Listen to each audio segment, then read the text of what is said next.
at a 15-minute fair value gap, price can either go up or price can either go down. And this is where the order flow becomes very important, right? So if you want to improve your psychology as a trader, right, it's an ongoing battle, right? Your psychology always needs work. And there's two things you can do to improve your psychology over time is to journal not only where you go wrong, but where you go right. So you can double down on what's going right and you can eliminate what's going wrong. And risk management will allow you to stay in the game long enough for your journal to actually come into fruition. But psychology means nothing. It means nothing if you don't have an edge, and an edge comes from knowing who's in control, right? So with that being said, let's dive in.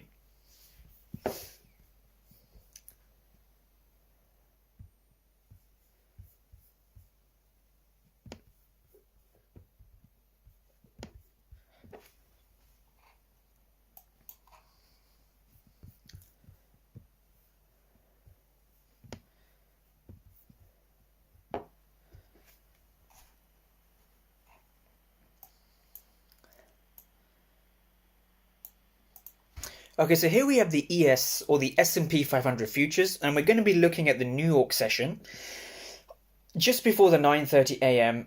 Eastern. So if you're in New York, then the S&P 500 opens at 9:30 a.m. Eastern, right? So we are looking at the 9:30 a.m. Eastern. Now, straight away, just to mark this chart up, we had a fair value gap. So this was the fair value gap itself.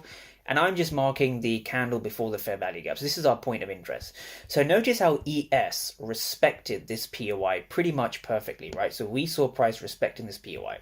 In fact, when we go over now to the ATAS platform, right? If we just go to the ATAS platform, what we saw over here, interestingly enough, was if we go to the same wick, when we analyze this wick, right? So this wick is exactly what you see just over here, the wick which I've circled over there, right? But when you look into this wick, you can see a lot of positive delta. We see 21 for 174. We see 24 for 134.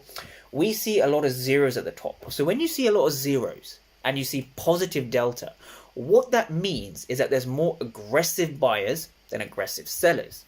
So when you go back to a candlestick chart, the way you want